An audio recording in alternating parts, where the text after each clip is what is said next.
This segment of the news is brought to you by Great Basin College. A pioneer in distance education, your success is their tradition.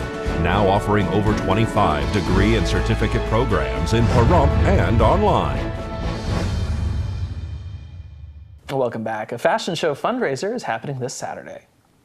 This weekend, we're having a fashion show at the Pahrump Valley Winery, and we are very excited to be featuring two of our local dress shops here in Pahrump. The Sunflower Fashion, yes, and Dress for Less. It's absolutely, they're both wonderful shops. In fact, I'm basically new to Pahrump myself, and I have investigated these two places, and I have a lighter checkbook as a result. They're great. So it's going to be a fashion show, so you can buy some of the items there, but it's also a fundraiser? Absolutely.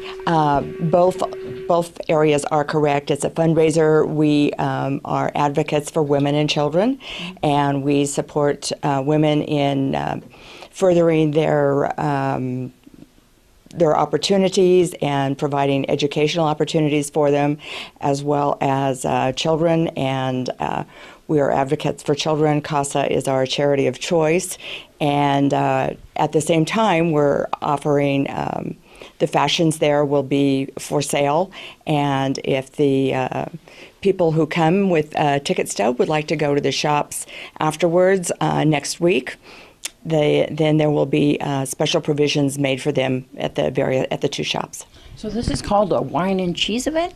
Yes. Obviously, Pahrump Winery is supplying the wine, and there'll be cheese and fruit, and it's just a lighthearted event from 4 to 6 p.m. on Saturday. And we're hoping that those in the community who don't necessarily have time to volunteer will come out and do so in this manner. And actually, it'll be a fun afternoon. How can they get tickets? Tickets will be available at the door. All right, Pahrump Valley Winery this Saturday from 4 to 6 p.m. Come on down. Find out more about the Soroptimists. You can go online, right? Absolutely. You can go online, or you can call me on my cell, 702-289-6425. And now here's Alicia Cook with all the news that's coming out of Hollywood this week. In your entertainment news this week, Kathy Griffin caused some controversy when the 56-year-old comedian participated in a photo shoot with controversial photographer Tyler Shields, where she's depicted holding a bloody mask of President Donald Trump. President Trump responded to the photo shoot by tweeting, "Kathy Griffin should be ashamed of herself. My children, especially my 11-year-old son Barron, are having a hard time with this. Sick." This stunt also caused Griffin to get into trouble with the company Squatty Potty, with which she was part of an ad campaign. The company has since pulled all ads featuring Kathy Griffin.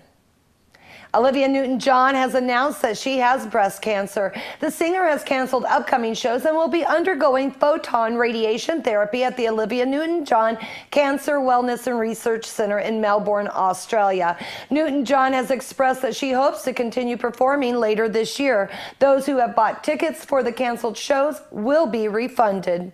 The rock world has been in mourning since the death of music legend Greg Allman, who died of complications with liver cancer. He was 69 years old. Allman will be buried at Rose Hill Cemetery alongside two other founding members of the Allman Brothers Band, guitarist Dwayne Allman and bassist Barry Oakley. The cemetery has always been a meaningful spot for the band, and they were known to hang out there in their earlier years.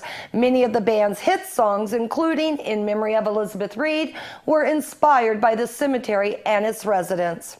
Ariana Grande plans to hold a benefit concert on Sunday in Manchester for those affected by the Manchester terror attack. Grande's team is working with local authorities to ensure the safety of the attendees. The attack occurred shortly after Ariana Grande's concert at the Manchester Arena last Monday and left 22 dead and more than 60 injured. The concert will also feature several other artists, including Pharrell, Coldplay, Miley Cyrus, Katy Perry, Justin Bieber, and Niall Horan. Free tickets are being offered to those that have been affected by the attack.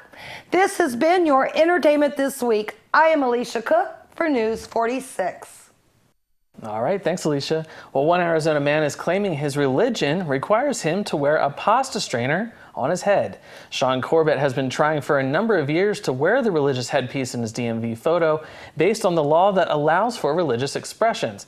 The Department of Motor Vehicles says the photo should reflect a person's daily appearance. Corbett was finally allowed after petitioning to take his DMV picture with the strainer on his head, and his state has recognized the photo. Corbett said he is a Pastafarian, a follower of the Church of the Flying Spaghetti Monster. He made up the church in 2005 to fight teaching creationism to students in public schools. There you have it. Interesting. You know what I would have paid to have a strainer to put on your head right at that moment. Wow, yeah, that is one for the books. Yeah. Well, let's take a look outside, see how the weather's treating us here in Pahrump. Another beautiful, fine day. Thankfully, a little bit cooler this week than we were suffering with the last few days, so glad for that. Noah Began's going to tell us what we can expect in weather after this break.